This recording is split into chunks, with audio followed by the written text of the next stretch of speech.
project was 1 point something kilometers away. Hindi yun lang.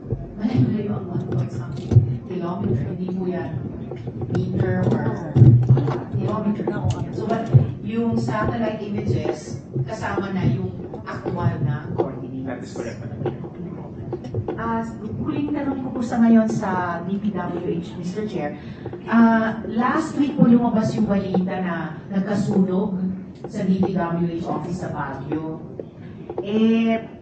Sabi ni Mayor Magalong, sensitive documents were lost in that file to our share. At may investigation po bang underway din ang department para matukoy either kung sino ang nagsunog sa opisina or at least paano nasunog yung opisina? Yes, Madam Chair. We have sent the team the past week na nangyari po yung incident, and we are working closely with the DFP to determine the cause of the fire, Madam Chair. May initial na po bang lumalabas na possible causes of that fire?